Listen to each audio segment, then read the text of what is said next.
microphone to work. Hopefully, good morning. It is January 2nd, 2025, and we are continuing to look at A Course in Miracles, look at the workbook, and also one lesson per day from the workbook, and then also one section per day from the text. So, lesson 2 today from the workbook. I do want to, just as a grounding practice and a way to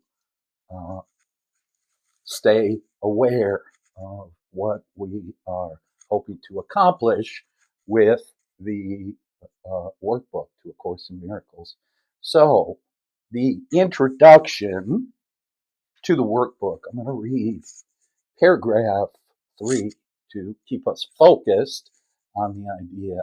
How you doing, everyone? Good morning. Megan, Paul, Massey, Dave, Joyce, and Cab. Thanks for swinging by. I hope you check in and stick around. We are looking at the workbook for Course in Miracles today. From the introduction to the workbook, here is the third paragraph. So this is what we're trying to do with the workbook. It says the workbook is divided into two main sections. First, dealing with the undoing of the way you see now.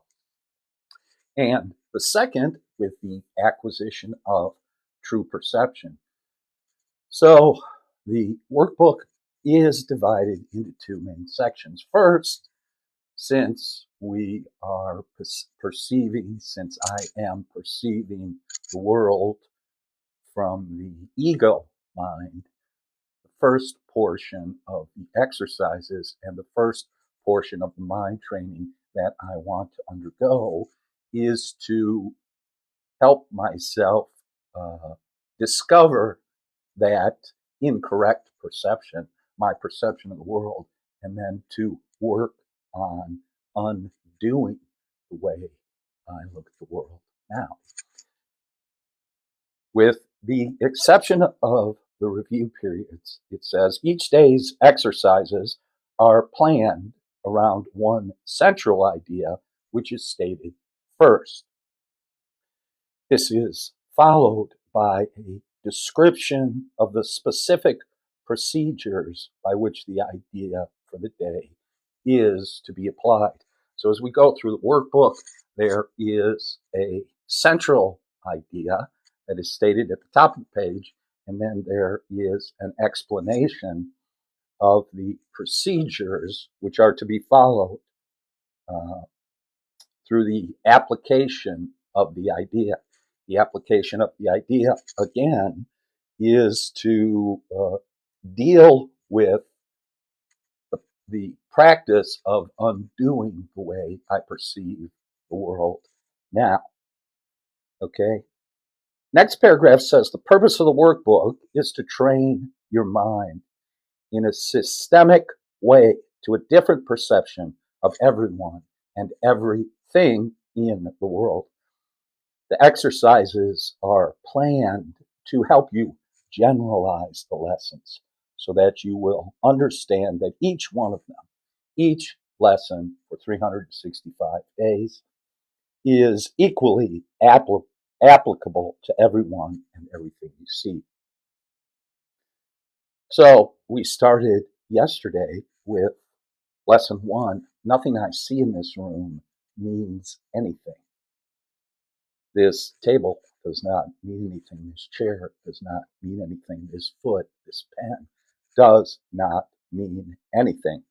And so remember, while we're going through this first section of the book, of the workbook to A Course in Miracles, we are undoing an old way of thinking. Okay, so we also have to become aware of the old way of thinking. What is the old way of thinking?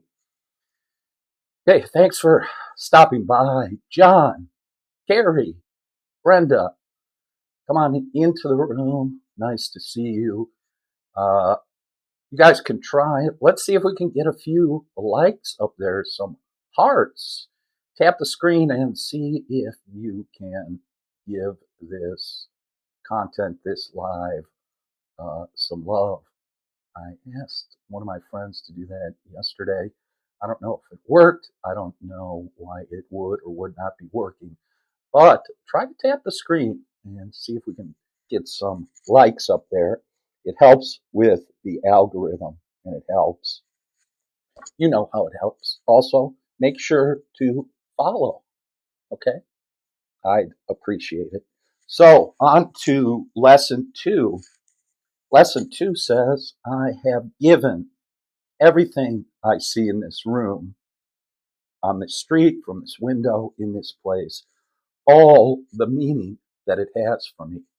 So the idea being introduced here is that things, people, situations, and circumstances in and of themselves do not have meaning. This world is neutral. And I have given everything I see all the meaning that it has for me. And so if we go over this very quickly, the exercises with this idea are the same as those for the first idea. Begin with the things that are near you and apply the idea to whatever your eyes rest upon.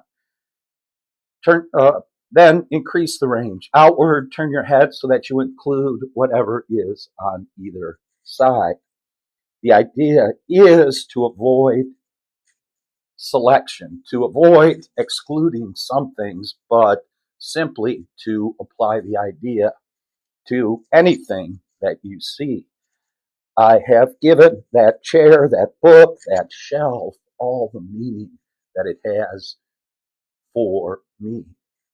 Also, if you take the time to meditate or contemplate that idea a little bit, think about all the associations your mind has with all the objects in your house or all the things in your car, or when you get in your car and you drive to work or you drive to the grocery store or you go to visit a friend or a relative.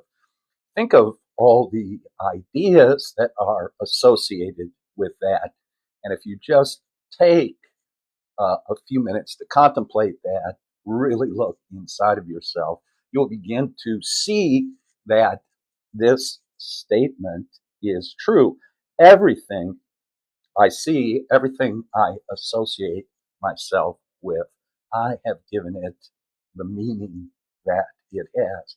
Now, I have picked up that meaning from my parents, from my culture, from any authority figure, from the news, from the television shows that I watch, from the books I've read, from every part of the culture that I experience. I am giving everything that I see all the meaning that it has for me. So try to apply the exercise with equal ease to a button, a body, or a fly, or the floor, an arm, or an apple. The sole criterion for applying the idea to anything is merely that your eyes have lighted on it. Make no attempt to include anything particular and be sure that nothing is specifically excluded. Okay, so these first few exercises are very basic. The idea is, can I recall this lesson throughout the day? So the workbook is, as has already been stated, it is a curriculum. It is a course in mind training. I'm training my mind to perceive the world differently. So throughout the day, can I remember to apply this lesson? As I sit in the car, as I sit in a room, if I go to work, or if I spend time with friends or relatives, can I recall the lesson for the day from the workbook, from Course in Miracles, and can I silently apply it in any situation that I find myself. And if you're like most people, if you're like myself, and it also talks about this later in the workbook, that you will find that there may be long periods of time where I forget to apply the idea for the day. Okay, I forget, I become unconscious, I fall asleep, and I forget to do my exercises, my workbook exercises, my mental exercises. So it's also fun to experience that. It's also interesting to come to the realization that I am not in control of my thoughts and my thinking as much as I thought I was. Make sure you hit the like button, everybody. Make sure you hit the screen a few times. Let's try to get those likes up. I see one like, one heart. I appreciate it. And if you get a chance and if it works, hit the screen, hit the like button, and let's see if we can get that to go up. Now, very quickly, we're going to go to the text. It's 11:11 right now in Freeport, Illinois, in the Midwest. 11:11. There's all the ones. 1111. Good sign. Thanks for the likes. There we go. Thank you guys. Appreciate it. Thanks, Jonathan.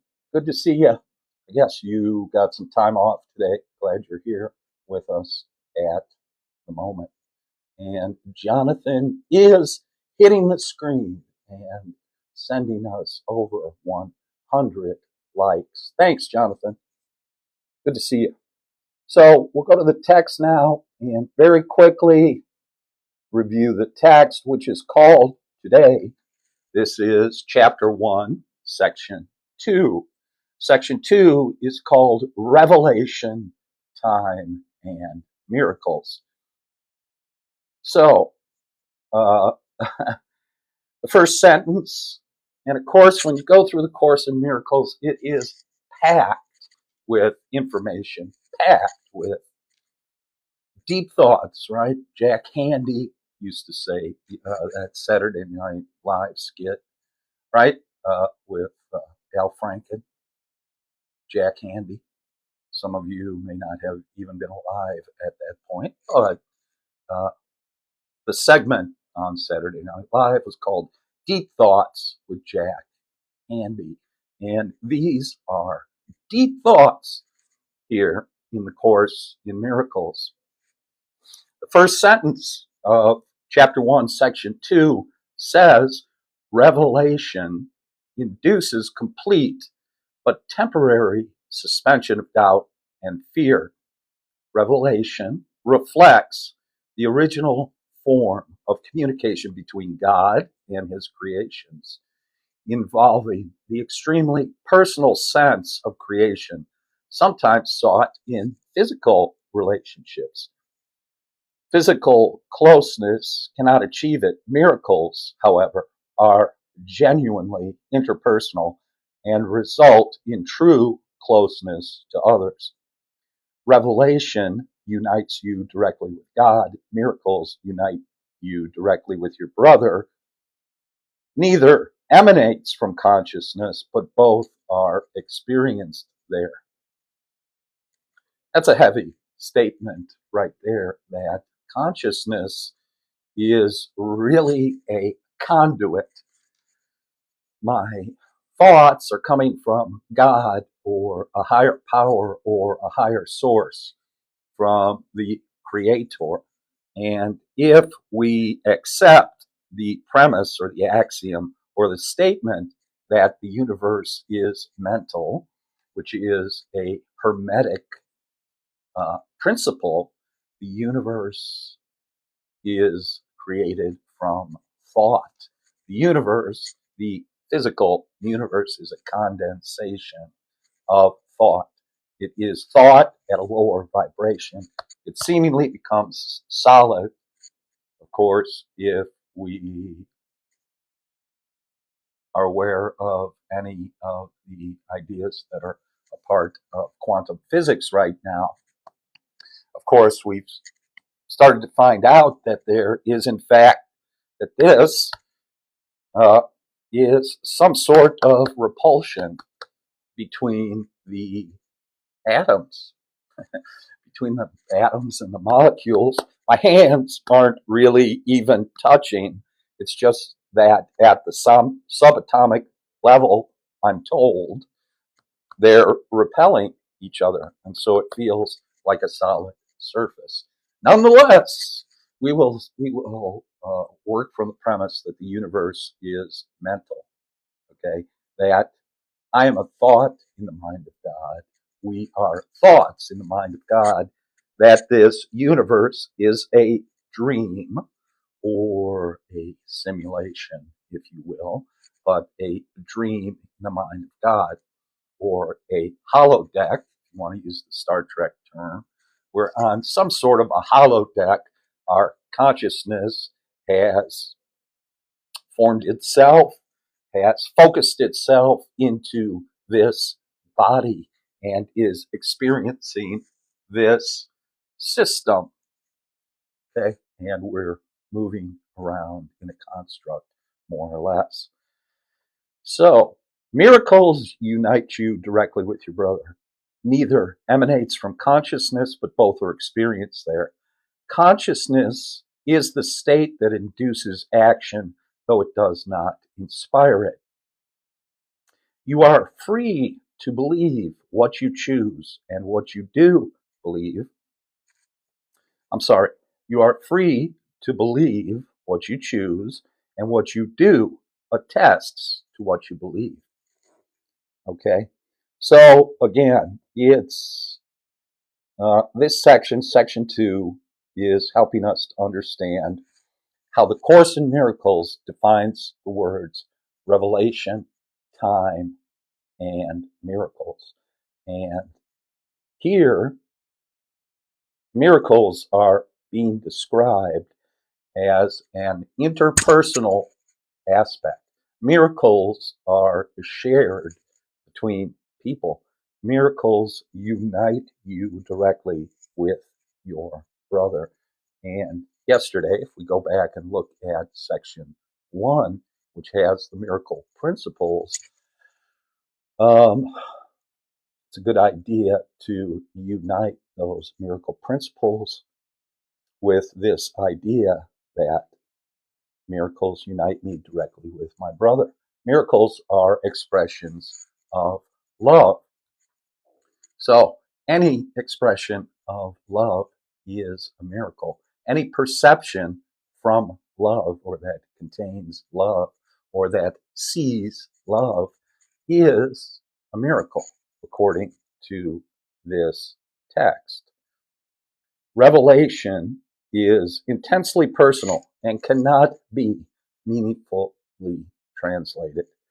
So if you have ever had an experience of high consciousness, a moment of revelation, you've experienced a moment of oneness, or you may have had an experience in which you might say, I had an experience of a higher power, or that was a miracle, or I had an experience of oneness or of God.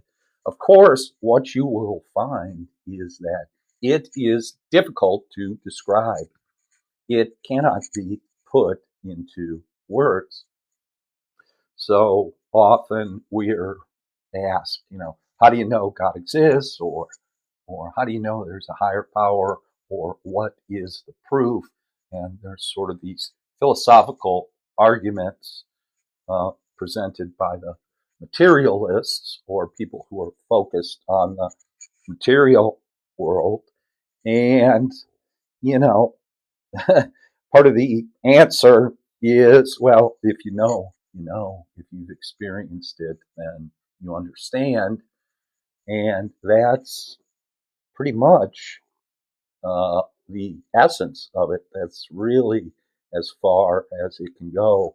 And it's more of a uh, resonance, right, between people, or a resonance of an idea, which makes us understand, or makes us feel, or in this case, helps us experience the miracle interpersonally with someone else, right? It's a vibe, it's a feeling, and that's what's being discussed here in this second section.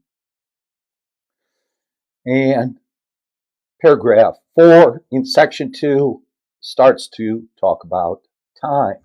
And it starts out with a quote from Scripture: "No man cometh unto the Father but by me," quote unquote. "No man cometh unto the Father but by me," does not mean that I am. This is the voice for Jesus speaking. Okay, so when Helen Schuckman received this download, uh, when she channeled this material, when she heard the voice, she identified it as the voice of Jesus. So, like it says in the preface, this is a universal curriculum that is that we through which we are seeking a universal experience, but there are many frameworks to achieve that universal experience, and there are many frameworks to explain it. This one, Course in Miracles, uses a Christian framework, although all of the concepts, all of the ideas, and the experience can be met through other frameworks. So, "No man cometh unto the Father but by me" does not mean that I am in any way separate or different from you, except in time, and time does not really exist. This is the voice of Jesus. The statement is more meaningful in terms of a vertical rather than a horizontal axis. You stand below me, and I stand below God. In the process of rising up, I am higher, because without me, the distance between God and man would be too great for you to encompass. I bridge the distance as an elder brother to you on the one hand, and as a son of God on the other. My devotion to my brothers has placed me in charge of the sonship, which I render complete because I share it. This may appear to contradict the statement, "I and my Father are one," but there are two parts to the statement in recognition that the Father is greater. So that is simply, if you have ever read any of the I Am books from the I Am Foundation, comes out of Chicago, Illinois. Guy Ballard, I think, was the author of those. But in the I Am books, there's a great illustration in the front of those books, which shows a picture of us, the higher self, going up to God. And the way they depict it is, it's kind of like, it looks kind of like a candle, right, with light at the top. And we're at the bottom. There's a higher self in the middle, and the light is at the top, representing God, which to me is the statement that is being illustrated right here in the fourth paragraph of the second section of Course in Miracles today. So that's just a quick review of those two sections. Thanks for hanging out. Thanks for stopping by, guys. Good to see you, Jonathan, and Happy New Year. Have a good day, everybody. That will wrap it up for today. But tomorrow I will be back live. You will be able to continue to look at this material. Also, I will take this live recording, and I will upload it to a YouTube channel. And if you're, I will eventually post that link on my bio. And if you're interested, if you want to see a rebroadcast of this, you can go to the YouTube channel, DM me. I'll send you the link to that. I appreciate everyone being here. Jonathan, thanks for all the likes. And that's it for today. I'll see you tomorrow. Peace and blessings. Have a great day.